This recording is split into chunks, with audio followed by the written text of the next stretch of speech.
Voice over খারাপ হওয়ার কারণে দেরি করে ভিডিও দেওয়ার জন্য আই এম সরি কিউটি ভাইরা। আমার কথা মতো আমি আমার একটা পছন্দের কমেন্ট এখানে দিলাম। নেক্সট কমেন্টটা তোমাদের মধ্যেই করা হবে, তাই বেশি বেশি লাইক কমেন্ট করো। ধন্যবাদ। আমার লাগছে সেজন, আস্তে দাও।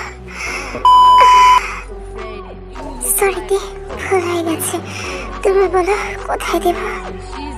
এই তো এইখানটাতে দাও। একটু একটু জয় দাও। একদম ঠিক আছে।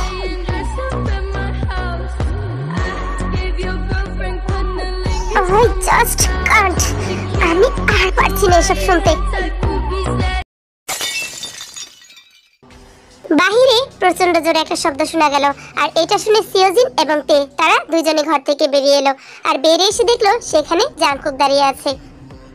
কি ব্যাপার মিস্টার জাংকুক, আপনি এখানে? আর আপনার হাতে কি হয়েছে? এখানে রক্ত এলো কিভাবে? তেমন কিছুই না মিস্টার সিওজিন, ওই হাত লেগে জগটা পড়ে ভেঙে গেছে। তাহলে আপনার হাত কিভাবে কাটলো? পড়ে থাকা গ্লাসগুলোকে হাত দিয়ে তুলতে গিয়েছিলাম, বাট আমি তো ভুলেই গিয়েছি ওগুলো আবর্জনা। ওগুলোকে হাত দিয়ে নয়, ওগুলোকে পা দিয়ে সরাতে হয়। বাড়ির মধ্যে এত লোক, তাহলে আপনি এসব করতে গিয়েছেন কেন? উফ, আমি তো ভুলেই গিয়েছিলাম। আজ তো সব মেয়েদের ছুটি দিয়ে দিয়েছি। তে তুমি মিস্টার জাংকুকের হাতটা ব্যান্ডেজ করে দাও। আমার একটা ইম্পর্টেন্ট কল আছে, আমার এক্ষুনি অ্যাটেন্ড করতে হবে। এই কথা বলেই সিওজিন চলে গেল। তে যখনই জাংকুকের হাতটা ব্যান্ডেজ করতে এলো, আর তখনই আমি নিজেই একজন ডক্টর, আমার তোর চিকিৎসার কোনো দরকার নেই। হ্যাঁ জাংকুক ভাইয়া, আমি জানি তুমি একজন ডক্টর, তবু এখন আমি তোমাকে সাহায্য করে দিচ্ছি। তোর সাহায্যের আমার কোনো দরকার নেই, চলে যা আমার সামনে থেকে। তুই আমার হাতের কাঁটাটা দেখছিস? আমার ভিতরে যে রক্ত খরণ হচ্ছে সেটা কি দেখছিস না তুই? না, আমি দেখছি না, আমি কিচ্ছু দেখছি না। আমার কোনো কিছু দেখার প্রয়োজন পড়ে না। দেখবি কিভাবে? ওই বুড়োটা তো তোকে পুরোপুরি বশ করে নিয়েছে। তা বলে তোর যে রূপের আগুন, সে আগুনের জ্বালা কি নেভাতে পারে ওই বুড়ো, নাকি আমার দরকার হবে? জাংকুক! তে মিস্টার সিওজুন, তে তুমি মিস্টার জাংকুকের সাথে এইভাবে কেন কথা বলছো? মানে মিস্টার সিওজুন, আমি ওনাকে কখন থেকে বলছি ব্যান্ডেজটা করতে, কিন্তু উনি রাজি হচ্ছিলেন না, এই জন্য আর কি। আপনি একটু দেখুন, আমি এক্ষুনি আসছি। তের পক্ষ থেকে আমি সরি চেয়ে নিচ্ছি mister Jungkook. It's okay mister Seojun. Jungkook, কি হয়েছে তোর?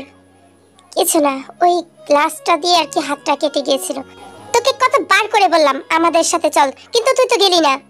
তোদেরকে তো আগেই বলেছি আমার কিছু প্রজেক্টের কাজ বাকি ছিল, এজন্য আমি যাইনি। বুঝতে পেরেছি। তা এখন সবকিছু ঠিক আছে তো? হ্যাঁ, সব ঠিক আছে। মম কোথায় আঙ্কেল? তেহি, এই তো আমি মামুনি। এসেছো তুমি? মম, তুমি আমাদের সাথে কেন গেলে না? তুমি জানো আমি তোমাকে অনেকগুলো মিস করেছি। মামুনি, আম্মু তো যেতে চেয়েছিলাম, কিন্তু তুমি তো দেখলেই আম্মু পড়ে গিয়ে কিভাবে কোমরে ব্যথা পেলাম। দেখেছি তো। এখন তোমার কোমরের ব্যথাটা ভালো হয়েছে? হ্যাঁ বাবা, এখন একটু ঠিক হয়েছে। তোমার বাবাই আমার কোমরের ব্যথা ঠিক করে দিয়েছে। ওই সুগা, কি হয়েছে? এমন খোঁজাখুঁজি করতেছিস কে? বলতাছি যে তোর কোমরের ব্যথা কে ঠিক করে দিল? তোর ড্যাডি না তোর মেয়ের ড্যাডি? আরে দূর বেটা, এটা আমি কেমনে কমু? তুই যা জিগা। দেখে আমি জিগাইতে পারুম, তাহলে তো জিগাইতাম। তুই একটু জিগা না। এটা কি কস না কস, আমি কি জিগামু? সুগা, যে হোক, তোমরা কি নিয়ে আলোচনা করছো আমি কিন্তু সবটাই শুনতে পারছি। জিমিনা, মানে চলো তোমাকে একটুখানি ঠিক করে দিই। আমাকে ঠিক করা লাগবে না, তুমি আগে তোমার বন্ধুকে ঠিক করো। ওর দিকে তাকিয়েছো? আমার তো ওকে একটু সুবিধার মনে হচ্ছে না। ও কিভাবে হাত কেটেছে সেটা আগে দেখো। কিভাবে আবার কাটবে? ও তো বললে কাচের জগ দিয়ে কেটে গেছে। ওয়েট, কাচের গ্লাস দিয়ে তো এতখানি কাটার কথা না। এই কথা বলেই তারা তিনজন জাংকুকের দিকে তাকালো, আর দেখলো জাংকুক রাগান্বিত দৃষ্টিতে তের দিকে তাকিয়ে আছে। আর তারা সবটা বুঝে গেল কিভাবে কি ঘটেছে। এক সপ্তাহ যাবত মেডিকেল ক্যাম্প শেষ করার পর সুগা জাংকুক যে হোক তারা বাসায় ফিরেছে, মানে মিস্টার সিওজিনের বাসায়। আর জিমিন আগে থেকেই এখানে ছিল। জাংকুকের তাদের বাড়িতে আসা নিয়ে তে খুবই চিন্তিত ছিল, কিন্তু কিছুই করার নেই, কারণ এটা যে তার হাজবেন্ডের অর্ডার। শোনোতে, আমি একটা ইম্পর্টেন্ট কাজের জন্য বের হচ্ছি। তুমি ওদেরকে খেয়াল রেখো যেন কোনো রকম কোনো ত্রুটি না হয়। আচ্ছা মিস্টার সিওজুন, আপনি একদম চিন্তা করবেন না, আপনি নিশ্চিন্তে যান। পাপা, তুমি কোথায় যাচ্ছ এখন? প্রিন্সেস, গেটের একটা ইম্পর্টেন্ট কাজ এসে পড়েছে, আমি শীঘ্রই ফিরে আসবো। ততক্ষণে তুমি এই আঙ্কেলদের সাথে খেলা করো, ওকে? বাট ড্যাডি, আমি তো বাইরে যেতে চাই। কোনো ব্যাপার না তেহে, ইয়নিও বাইরে যেতে চাই। আমরা সবাই একসাথে বাইরে বের হব। তোমার পাপাকে এখন যেতে দাও। আচ্ছা ঠিক আছে, ইয়নি আমরা বেড়াতে যাব, সাথে আম্মু, আন্টি, আঙ্কেল, আমরা সবাই যাব। মিস্টার সিওজুন তার কাজের জন্য তাড়াতাড়ি রেডি হয়ে বেরিয়ে পড়লো, আর সবাই একটু পর রেডি হলো, তারাও বেরিয়ে যাবে। আর তখনই জানকুক, আমার একটা ইম্পর্টেন্ট কাজ আছে, আমি এখন বাইরে যেতে পারবো না। প্রথমে সবাই জানকুককে খুব রিকোয়েস্ট করলো তাদের সাথে যাওয়ার জন্য। তেও মুখের কথা বলে দিল, আপনিও চলুন না আমাদের সাথে, বাচ্চারা বাইরে যাওয়ার জন্য অনেক আবেদন করছে। আমি বলেছিলাম আমি কোথাও যাব না, যা তুই এখান থেকে। আর হ্যাঁ, যাওয়ার আগে আমার জন্য এক গ্লাস ঠান্ডা জুস এনে দিয়ে যা। আমরা সারাদিন বাসায় থাকবো না বলে আমি সব মেয়েদেরকে ছুটি দিয়ে দিয়েছি, এখন আমি তোমার জন্য ফ্রেশ জুস কোথা থেকে পাবো? আমি অত সাথে কিছু জানি না, আমার জুস চাই মানে এক্ষুনি চাই। সুগা, তোমার ফ্রেন্ড কি শুরু করলো? হাবিব ভাই বাচ্চাদেরকে নিয়ে আগেই চলে গেছে, আমাদের তাড়াতাড়ি যেতে হবে। তুই এখনই আমাদের সাথে আয়। আমি কি বলছি কি শুনতে পাচ্ছিস না? আগে তুই আমার কাজ করবি, তারপর তুই এখান থেকে যাবি। আচ্ছা থাক জিমিনা, তুই আর তর্কে জড়াস না, 5 মিনিটেই তো ব্যাপার, আমি জুসটা তৈরি করে দিয়ে এক্ষুনি আসছি। জানকুক ক্রোধান্বিত দৃষ্টিতে জিমিনের দিকে তাকিয়ে আছে। কেন জানি না তার মনে হচ্ছে জিমিন জানকুকের এখানে থাকাটা মোটেও পছন্দ করছে না। তে জানকুকের জন্য জুসের সাথে হালকা স্ন্যাক্সও তৈরি করলো, আর সেগুলো টেবিলে রেখে সে ফ্রেশ হতে চলে গেল। ফ্রেশ হয়ে সে বেরিয়ে যাবে, আর ঠিক তখনই ও মা গো! তে চিৎকারের শব্দ শুনে জিমিন এবং সুগা তারা পিছনে ফিরে তাকালো, আর দেখলো তে ফ্লোরে পড়ে আছে। তে, তুই ঠিক আছিস তো? কি হয়েছে? কিভাবে পড়লি? উফ, জিমিন, আগে আমাকে একটু ধরে উঠা, তারপর বলছি। ও মা গো! পাশে দাঁড়িয়ে জানকুক সবটাই উপভোগ করছে, যেন এখানে এন্টারটেইনমেন্ট মুভি চলছে। সুগা, তুমি এক্ষুনি ডক্টরকে ফোন দাও। হ্যাঁ হ্যাঁ, আমি এক্ষুনি কল করছি। আমাকে নিয়ে একদম ভাবিস না জিমিন, বাচ্চাগুলো হবি ভাইয়ের সাথে একা, তুই সুগা ভাইকে নিয়ে এক্ষুনি ওদের কাছে যা। না নাতে, তোকে এই অবস্থা রেখে কিছুতেই যাবে না। হবি ভাইকে এক্ষুনি কল করছি, উনি বাচ্চাদেরকে নিয়ে বাসায় ফিরে আসুক। না না জিমিন, এসবের মোটেও দরকার নেই, আমি একটু পরে ঠিক হয়ে যাব। তুই যা, বাচ্চারা অনেকদিন পর বের হয়েছে, বাচ্চাদের মনটা নষ্ট হয়ে যাবে। তুই তেহেকে গিয়ে বলিস আমার আসতে একটু দেরি হবে, আমি একটু ঠিক হলে চলে আসবো। আপনি কোনো সুপারম্যান না ম্যাডাম যে এমনি এমনি ঠিক হয়ে যাবেন, আমাকে দেখতে দিন, দেখি আপনার কি হয়েছে। ওয়েট আ মিনিট মিস্টার জানকুক, মানলাম আপনি ডাক্তার, কিন্তু আমি আপনার কাছে চিকিৎসা করাতে চাই না, আমার ব্যবস্থা আমি নিজেই করে নিতে পারবো। জিমিন, তুই বাচ্চাদের কাছে যা।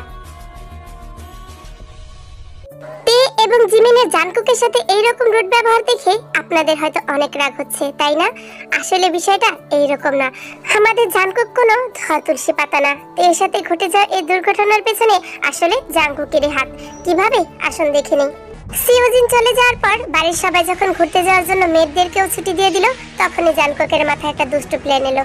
আজ যে কোনো ভাবেই হোক সে তেকে নিজের একান্ত করে কাছে চায়, আর তাই সে প্ল্যান করে ফ্লোরে জোসটা ফেলে দিল, যাতে তে আঘাত পেয়ে তাদের সাথে আর যেতে না পারে।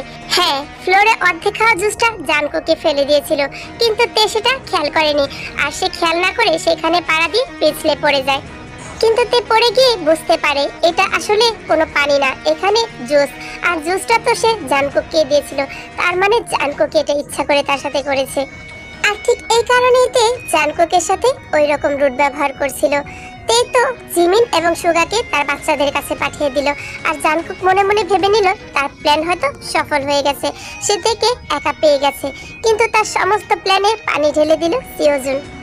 আসলে জানকুক তেকে খালি বাসায় রেখে সে বাহির থেকে মেডিসিন আনতে গিয়েছিল তের জন্য, কিন্তু বাসায় ফিরে সে শুনতে পারলো সিওজিন বাসায় চলে এসেছে, আর তাদের ঘর থেকে কেমন আজব একটা শব্দ আসছে। আর এই শব্দ শুনে জানকুক ভেবে নিয়েছে সিওজিন এবং তের মাঝে কিছু ঘটছে, আর এই কারণেই জানকুক রাগে দুঃখে তার হাতের কাছে রাখা গ্লাসটাই তার হাতের মধ্যে সে ভেঙে নিল।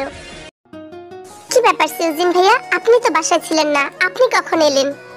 আর বলো না জিমিন, দরকারি একটা ফাইল রেখে গিয়েছিলাম, আর এই কারণে বাড়িতে ফিরে আসতে হয়েছে। যদি না আসতাম তাহলে তো দেখতেই পারতাম না তে এতটা অসুস্থ হয়ে পড়েছিল।